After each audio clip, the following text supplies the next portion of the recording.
What is going on, nerds and nerdettes? It's your boy Stevie B with part 3 of my comic book Flex Friday videos. And we go back into the Warlord key box and pull out another stack. We'll go through and check out what I got. So we started all off with a Spawn book of all things. And this is Spawn number 8. And this is actually the first appearance of Vindicator. So, cool. And then we've got Spawn number 313. And this is the first appearance of Plague Spawn. Now, these Spawn books, they just recently, well, of course, this video is 3 weeks out, so it's probably about a month ago that McFarlane announced the new Spawn universe, and I'm going to see some characters brought to the forefront,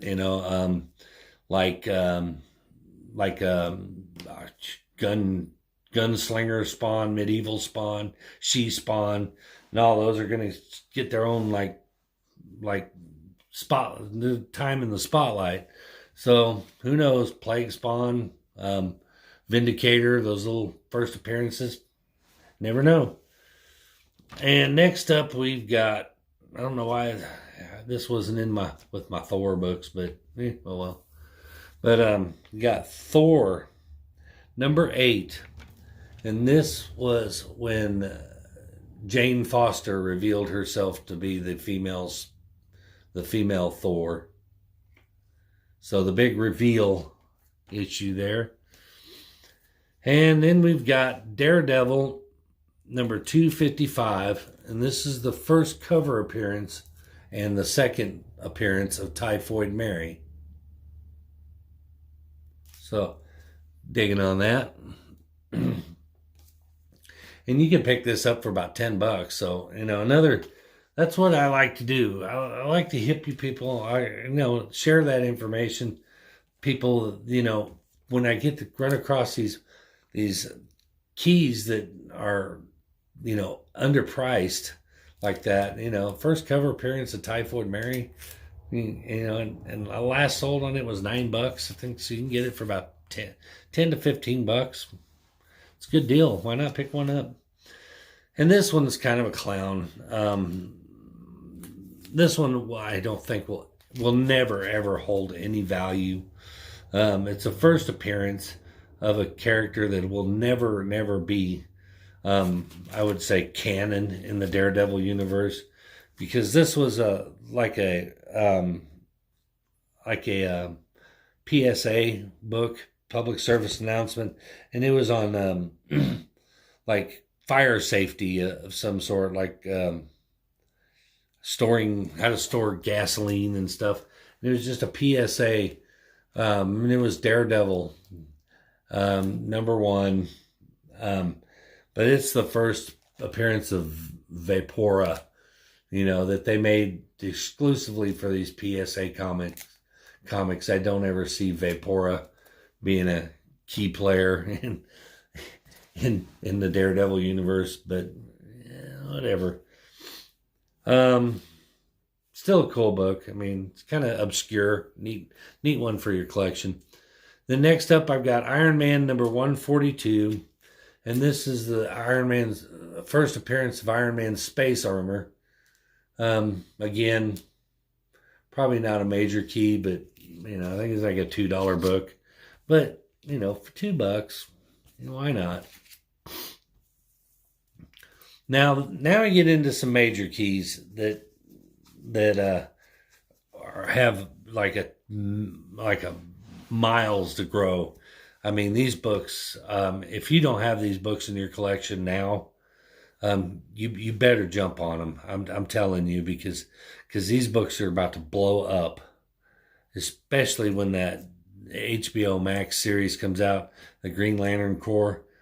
But this is Far Sector number 1, and it's the first appearance of this chick's name that I can't pronounce, Sojourner Moline.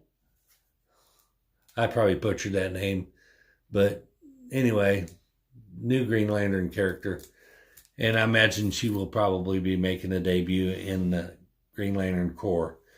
And speaking of Green Lantern Corps characters, this is another one that you can get for, I want to say, might have gone up since I bought this, but I'd say for about under $40 you can pick this up. And this is a major key.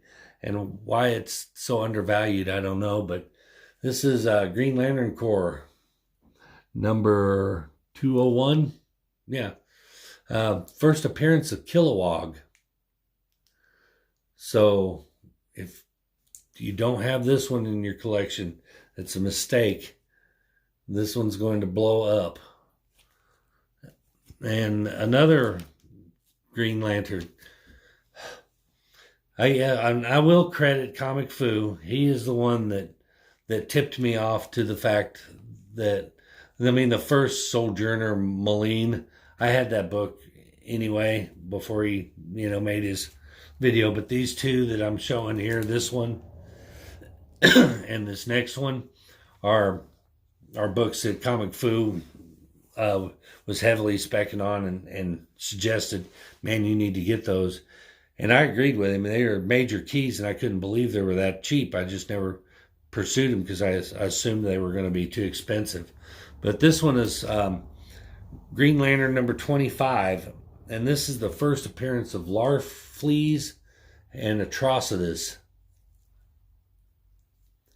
So, 2 first appearances in this. This is going to be a major key. And I want to say you can probably pick this up for, I know, under $50. I'd have to look it up, but I want to say that this one you can get for like $25, but very inexpensive. And another one, again, if you don't have this in your collection, it's a mistake. It's a mistake because they're going to be huge. And next one, another one that is cheap, and I'm struggling to figure out why, because it's such a popular character, and why you can pick this up for next to nothing, I don't know. But it's The Walking Dead number 100, the first appearance of Negan, and this is the foil variant,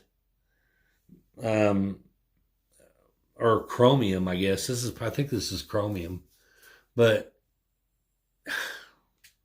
again, it's a very undervalued book and a major key. I'm not sure. Somebody can.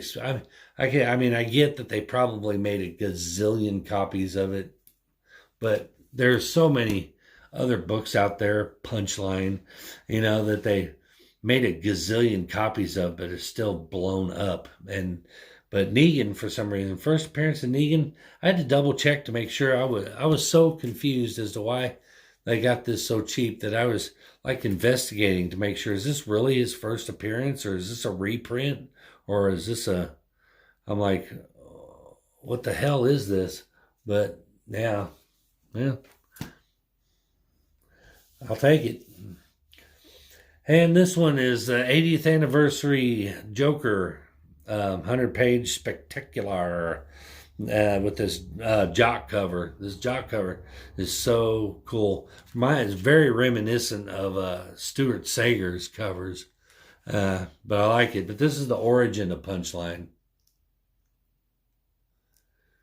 But this it looks like Stuart Sager's art a little bit. And Stuart, if you're watching this, don't take offense to it, because it's nasty.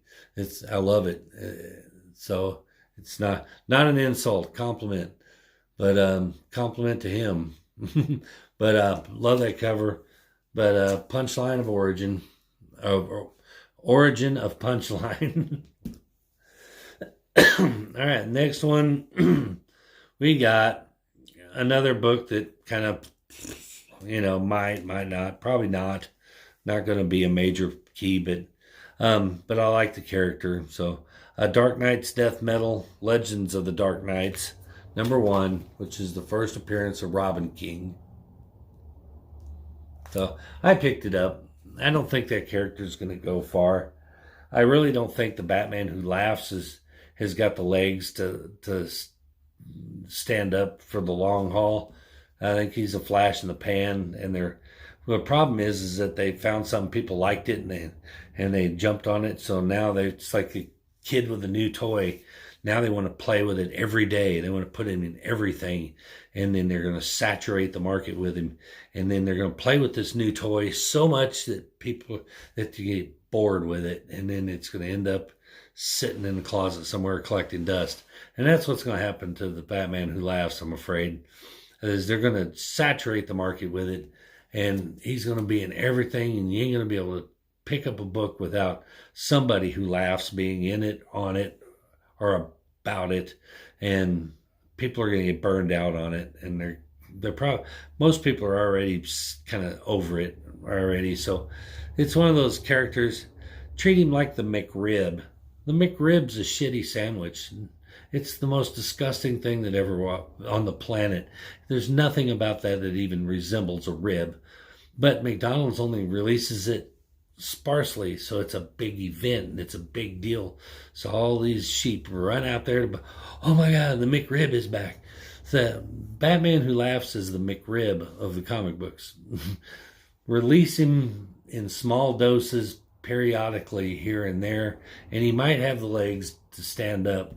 But if the McRib was on the menu every single day and you could get it anytime you wanted, people get burned out on it and they wouldn't want it anymore.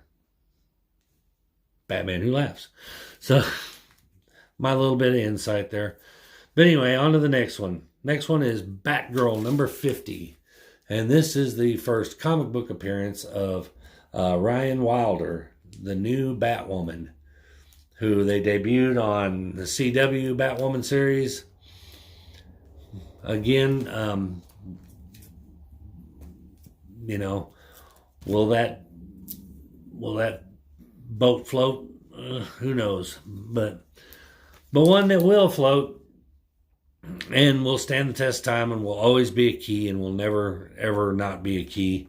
So I was glad to get it. Was first appearance of Bane, Vengeance of Bane, #1, one shot. And this is the first print. Thank you, Comic Vantage. Even though I made the comment, somebody, in my defense, somebody said, boy, that looks to be in mint condition. And I made the comment, oh, it's got a little bit of color rub and some spine. And they're, oh my God, you ungrateful, blah, blah, blah. And I was like, but anyway, cool book. Happy to have it. Not a 9.8 candidate. Probably more of a 8.5 candidate, maybe pushing it to a 9, but still cool book. Love it.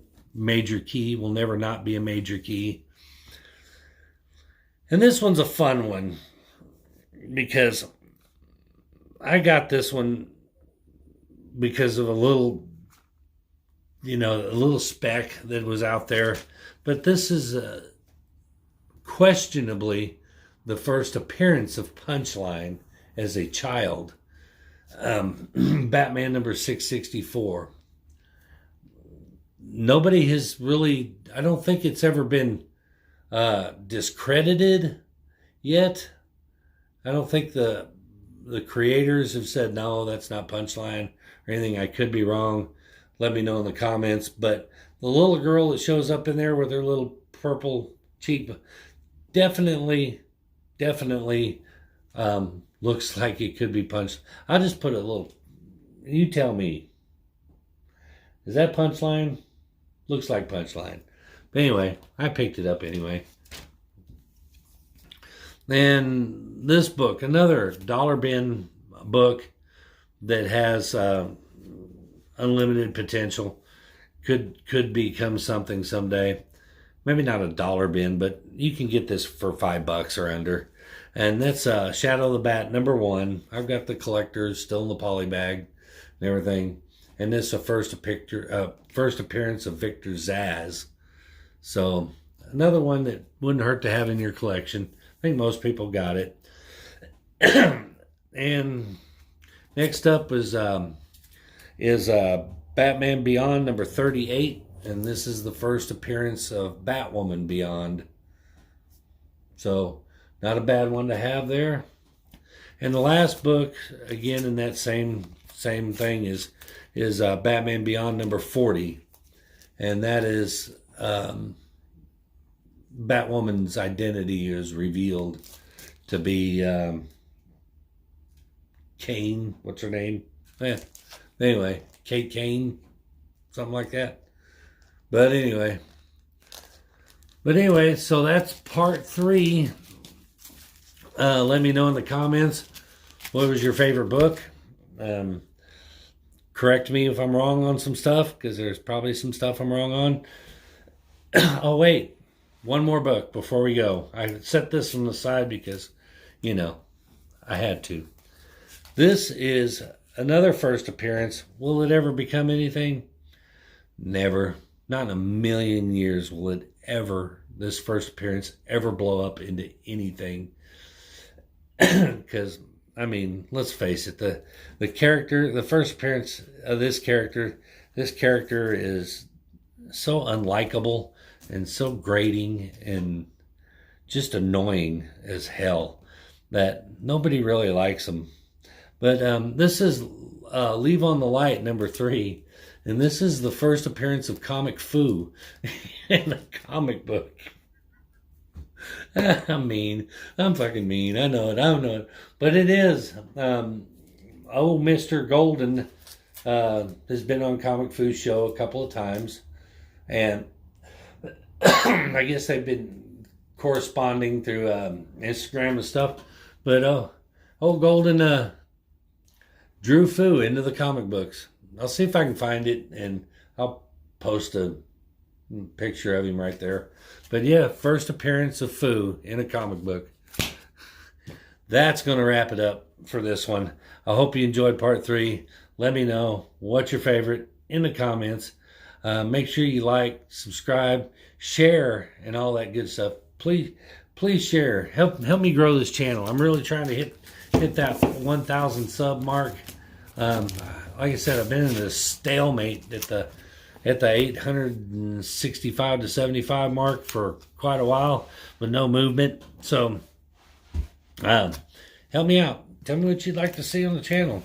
Maybe, I actually have almost as many followers on Instagram as I do subscribers on YouTube.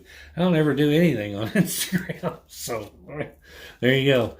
But anyway, make sure you tune in for part 4, and we will go. We got about halfway through this box, and we'll keep going and show off some more of my personal keys.